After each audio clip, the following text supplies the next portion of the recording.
ہم نے بتایا تھا پچھلی جمعہ خواجہ ابو طالب نبی کریم صلی اللہ علیہ وسلم کے لیے مر مٹے تھے. ان کا رونا ان کا رونا، ان کا کھانا ان کا کھانا. ایک مرتبہ کسی نے کہا کہ یہ بکریاں چرانے جاتے تھے خواجہ ابو طالب کو، کچھ لوگوں نے گھیر لیا ہے محمد صلی اللہ علیہ وسلم کو، میان سے تلوار نکال لی اور کہا جب تک میں ان دشمنوں کا خاتمہ نہیں کروں گا ایک ایک نوالا میرے اوپر حرام ہے. بہت بہت چاہتے تھے. اور اللہ کے نبی صلی اللہ علیہ وسلم نے بھی بدلے کے طور پر انتقال کے وقت کہا میرے کان میں کہہ دو نا چچا ایک مرتبہ کلیمہ، ایک مرتبہ آہستہ کہہ دو، میں تمہارا ہاتھ پکڑ کر میں جنت میں پہنچا دوں گا. انہوں نے کہا کہ لوگ کہیں گے کہ موت کے ڈر سے خواجہ ابو طالب ایمان لے کر آیا، بغیر ایمان کے رخصت ہو گئے اور قیامت کے دن جہنم کی آگ کی جوتیاں ان کے پیروں میں پہنائی جائیں گی، سر کا بھیجا کھولے گا. تو ایک ادنا عذاب یہ ہے، بڑا عذاب کیا ہو سکتا ہے؟ ان کو تو ہدایت نہیں ملی، ساری زندگی انہوں نے خدمت کی.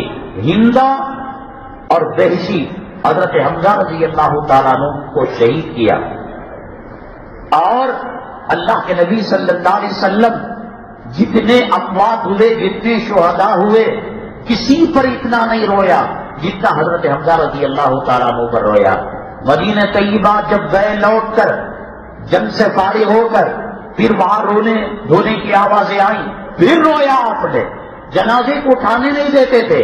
ان کا جنازہ آیا رکھ کر پڑھایا، ان کا جنازہ آیا 2 نمبر رکھ کر پڑھایا، 5 نمبر کا آیا رکھ کر 70 مرتبہ اللہ کے نبی صلی اللہ علیہ وسلم نے حضرت حمزہ رضی اللہ تعالیٰ عنہ کی نماز جنازہ پڑھی ہے اور پڑھائی ہے، اور بہت پیار کیا کرتے تھے.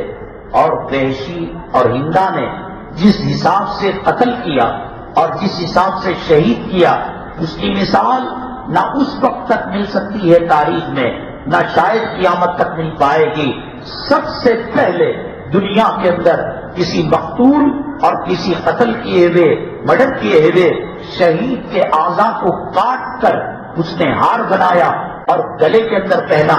رانوں کو مار مار کر شعر و شاعری کرتی تھی. کلیجے کو لے کر کچا چبایا، جب کڑوا دکھا تو الٹی کر دی. اللہ کے نبی صلی اللہ علیہ وسلم فتح مکہ کے موقع پر فرمایا ہر کسی کو لا تثریب علیکم اليوم اذهبوا انتم الطلقاء، سب کے لیے باقی ہے. لیکن حمزہ کے قاتل وحشی اگر کعبے کو چمٹ کر کعبے کی چادر کو منتظم پر لپٹ کر بھی ملے اس کا سر قلم کر دو. بہت پیار کرتے تھے حضرت حمزہ رضی اللہ. وہ اس وقت تک مسلمان نہیں ہوئے، بھاگ کر چلے گئے طائف کہ مسلمانوں اور آقا کے ہاتھ لگوں گا تو میرے جسم کے ٹکڑے ٹکڑے کر دیں گے. وہاں سے نکل کر جب لوٹ کر مدینہ طیبہ گئے، نبی کریم صلی اللہ علیہ وسلم چادر کو ڈھک لیا جیسے کوئی مسافر ٹھنڈ کے زمانے میں چادر کو اوڑھتا ہے، آنکھوں کو کھلا رکھا اور نبی کریم صلی اللہ علیہ وسلم کی مجلس میں پہنچ گئے. اللہ کے نبی صلی اللہ علیہ وسلم نے کہا دکھائی تو نہیں دے رہا ہے چہرہ، کون ہو تم؟ من انت؟ تو دبے دبے روتے الفاظ میں کہا انا وحشی. وحشی. حضرت عمر نے تلوار نکال لی، حضرت صدیق نے تلوار نکال لی، چھٹ پٹ تلواریں. اللہ کے نبی اجازت دیجیے کہ اس کو واصل جہنم کر دو، اس کو قتل کر دو. حضرت حمزہ کا قاتل ہے یہ بچنے کے لیے ایمان لے کر آ رہا ہے. اللہ کے نبی صلی اللہ علیہ وسلم نے کہا کہ 70 کافروں کا قتل ہونے سے بہتر یہ ہے کہ ایک آدمی میں کلمہ پڑھ لے مسلمان ہو جائے.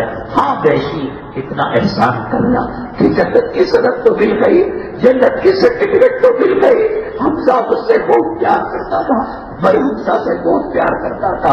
ایک احسان کرنا، مجھے مرتے دم تک کبھی تیرا چہرہ مجھے نہیں دکھانا، تجھے دیکھ کر حمزہ کی یاد تازہ ہو جاتی ہے.